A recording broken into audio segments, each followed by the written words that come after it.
नमस्कार। हरियाणा के विधानसभा चुनाव अपनी चरम सीमा पर है। 5 अक्टूबर को चुनाव होने हैं।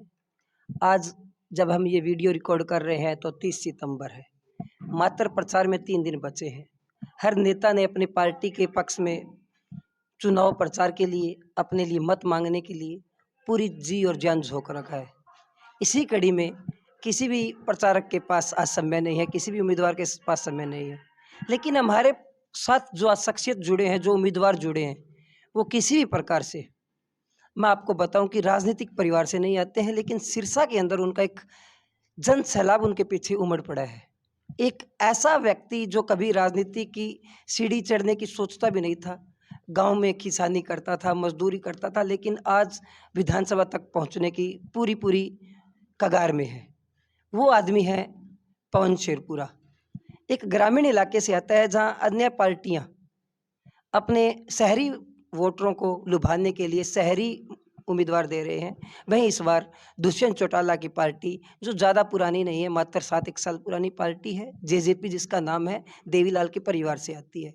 10 सीटें भी जीती थी, लेकिन इस बार थोड़ा ग्राफ उनका डाउन गया है। लेकिन उस कसम कसम के अंदर एक टिकट ले आते हैं।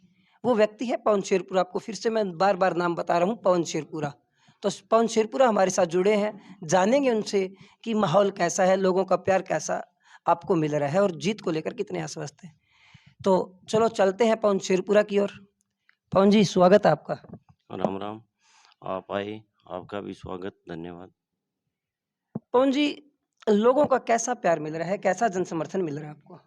आप देख ही रहे हो, ग्राउंड पे आप जा रहे हो, आपको भी पता है, गांव के अंदर आप निकले हो, आपने देखा है भी सब जनता अब की बार मन बना चुकी है भी गांव देहात के ही उम्मीदवार है उसको ही चुनेंगे। वो जो गांव के जो मुद्दे हैं उनको अच्छी तरह पता है भी, इसको सब मुद्दों का पता है, गांव देहात को क्या ज़रूरत है, क्या इनकी समस्या है क्या नहीं, सब पता है।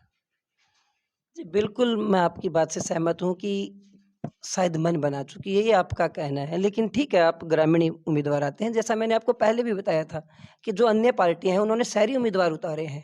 और जो सिरसा विधानसभा सीट का सिनेरियो है, वो ऐसा सिनेरियो है कि इसमें 31 वार्ड आते हैं शहर के और 31 ही गाँव आते हैं। तो ज़रूर आपको इसका फ़ायदा मिल रहा है। तो क्या आपको लगता है कि अगर ग्रामीण होने का वो जो फ़ायदा है 31 गाँव में, आप अकेले गाँव के बलबूते चुनाव जीत जाओगे, या एक एक गाँव का जो माहौल है वो आपके प्रति होगा? गाँव का तो प्यार मिल ही रहा है, आप देख रहे हो। और आज शहर से भी हमको फुल बहुमत मिल रहा है, फुल फुल बहुमत मिल फुल बहुमत मिल रहा है। शहर के लोग भी अब की बार, गाँव शहर की राजनीति तो लोगों ने देख ली, शहरवासियों ने भी देख ली।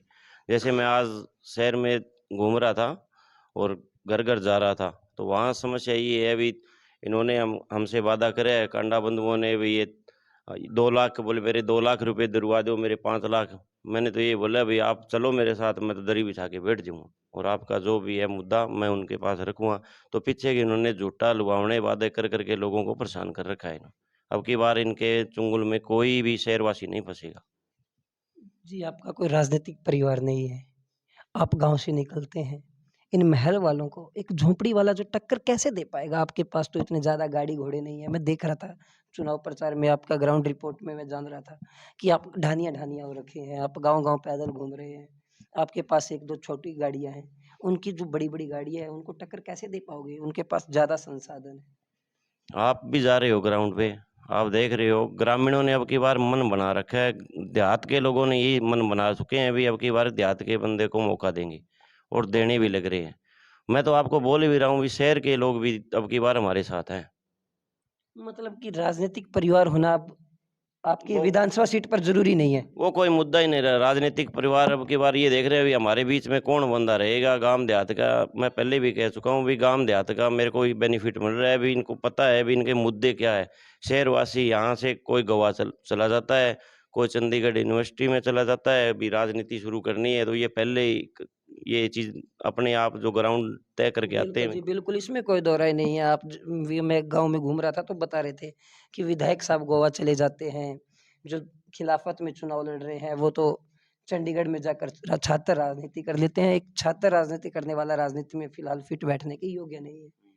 तो आपके जो मुद्दे हैं, हम गाँव में आपके गए, आस-पास के इलाकों में घूम रहे थे, सुनने में मिला कि जैसे भरत सिंह बेनीवाल अपनी एक हवा बना रहा था, वैसी ही कुछ हवा आपकी भी देखने को मिली कि आप पंचायती स्तर पर मुद्दे सुलझा रहे हैं। पंचायत के मुद्दे होते हैं, गाँव की पंचायतें करवाते हैं, पुलिस पर्चे हो जाते हैं, उनको गाँव में सुलझा जाते हैं। तो ये क्या कारण है कि लोग आपकी बातें मान लेते हैं?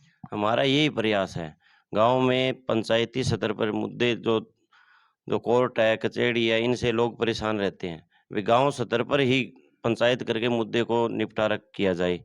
और हमने पीछे भी करवाए है पंचायती स्तर पर, जो ये आप देख रहे हो गाँव में, आस-पास के गाँव में, पीछे पंचायत करके हमने जो भी मुद्दे हैं, जो भी कोर्ट कचहरी में यहाँ के लोग सिंपल परिवार कोई दिहाड़ी करता है, कोई मज़दूरी करता है, ये इतने असमर्थ लोग हैं यहाँ जो इनके खर्चा पेश नहीं पड़ता। तो और हम लोग यहाँ बैठ के ये गाँव का मुद्दा गाँव में ही सुलझा देते हैं। और हमारा जो पहले जैसे पंचायत होती थी, जो रामराज था, हम दोबारा वही रामराज लाने की कोशिश कर रहे हैं। जी, आपको बता दें कि जो अदालतें होती हैं, वो भी पंचायत सत्र के जो मुद्दे हैं, उनको मानती है कि पंचायत जो फैसला कर देती है, वो फैसला सर्वमान्य होता है और पंचायत को राम का फैसला माना जाता है और उम्मीदवार हमारे साथ हैं, बता रहे हैं कि राम राज्य स्थापित करेंगे। तो जी, इन्हीं राम राज्य की बात करें, आप दावा बड़ा-बड़ा ठोक रहे थे कि हम किसान परिवार से आते हैं और आते हैं। लेकिन हरियाणा में इस बार जेजेपी का किसान विरोध देखने को मिल रहा है, लेकिन ये भी हम मानते हैं कि सिरसा की सीट पर थोड़ा कम है। हरियाणा में थोड़ा है विरोध, वो किसानी जो भी है, जो आंदोलन है, उसका थोड़ा हमको इसमें थोड़ा फ़र्क पड़ा है। पर हमारे सीट पे कोई आप देख रहे हैं, कोई विरोध नहीं है। आप जो कवरिंग कर रहे हो, आप देख रहे हो, मैं तो जा रहा हूँ, जिस गाँव में जा रहा हूँ, अपार समर्थन मिल रहा है, अपार जो भी लोग हैं, आशीर्वाद दे रहे हैं। कोई ऐसा किसान विरोधी नहीं है। मैं तो आप किसान रहा हूँ। मेरे को पता है किसान के मुद्दे क्या है और अब की बार इनको पता है भी किसान का बेटा है, तो किसान की हर समस्या का पता है, खाड़ा-नाड़ा जो भी मेरे को सब चीज़ का मेरे को पता है। तो मेरा कोई विरोध नहीं है यहाँ। सिरसा सीट पे आप देख रहे हो, कोई किसी ने मेरे को कोई विरोध नहीं किया। एक जी बड़ा सवाल है, कुछ जो आज उम्मीदवार जिन्हें रेस में माना जा रहा है, जिनकी चर्चाएँ चल रही है, वो आपको थोड़े समय पहले रेस से बाहर मान रहे थे। अभी 1-2 उम्मीदवारों के बयान आए हैं कि ये तो हार और जीत डिसाइड करने वाले उम्मीदवार हैं, यानी वोट काटू है। तो उसके ऊपर आपका क्या? नहीं, हम हार और जीत डिसाइड करने वाले नहीं हैं। हम तो ये देख रहे हैं हमारे बाद दूसरे नंबर पर आएगा कौन? मतलब आप दूसरे नंबर पर डिसाइड करोगे कौन आएगा? कौन आएगा? हम तो ये कर रहे हैं, हम तो जीत रहे हैं, एक तरफ़ा माहौल है। एक तरफ़ा माहौल है। एक आखिरी सवाल, मुद्दे क्या रहेंगे आपकी सिरसा विधानसभा के? मुद्दे यही हैं, मैं तो पहले ही बता चुका हूँ, भई ये तो गोवा चले जाएँगे। मेरे को तो यहीं पला-बड़ा हूँ, यहीं रहा हूँ, यहीं किसानी परिवार से आया हूँ। मेरे को पता है भई यहाँ गाँव के लोगों को, किसानों को क्या समस्या है, किस चीज़ की समस्या है। मैं वही मुद्दे हैं, वही उठाऊँगा, विधानसभा में भी यही उठाऊँगा। तो हमारे साथ थे पवन शेरपुरा, जेजेपी की ओर से उम्मीदवार हैं और आपको बता दें कि इन्होंने जो मुद्दे दिए हैं, वो थोड़े हटकर दिए हैं। चाहे वो पार्टी की एक फ्रंट लाइन है, उससे हटकर देना हो, चाहे आज की जो राजनीतिक सिनेरियो जो चल रहा है चारों ओर, वो पार्टी के फ्रंट लाइन के मुद्दे देते हैं या जो एक लोक लुभावने वादे हैं, वो देते हैं। इनका सीधा-सीधा मानना है कि सिरसा विधानसभा की जो सीट है, वो काफ़ी पिछड़ चुकी है पूरे हरियाणा में। अब इस सीट को ग्रामीण स्तर पर लाकर ग्रामीण का विकास करवाना है। इनका सीधा-सीधा मानना है कि चौधरी चरण सिंह जैसे कहा करते मैं थे। एक और बता दूँ आपको, ये शहरी सीट तो इसको बोल रखा है, ये है ही ग्रामीण सीट। बिल्कुल जी, ये ग्रामीण ही सीट है।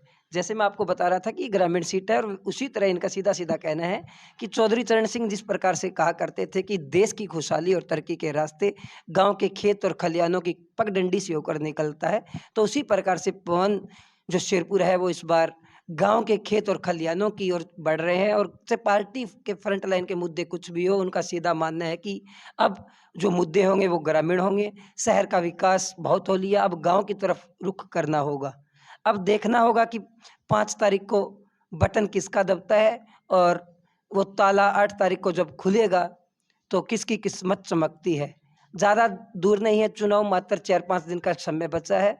अब देखते हैं कि दशहरे में कौन रावण बनेगा और कौन राम बनकर रावण को तीर मारेगा। अब दिवाली तो होनी है सबकी, लेकिन हमारी ओर से पवन शेरपुरा को आगामी चुनाव के लिए बहुत-बहुत धन्यवाद। ताड़ा और चाबी दोनों है, छल्ला पता नहीं कौन बनेगा।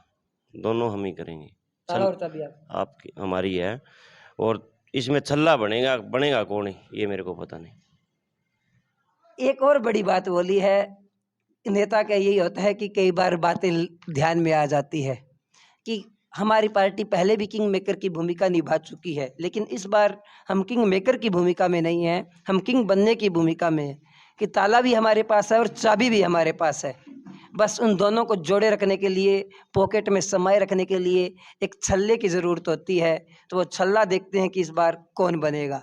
तो आप देख रहे थे न्यूज़ टाइम, मैं हूँ आपके लिए प्रदीप पिलानिया, कैमरामैन बल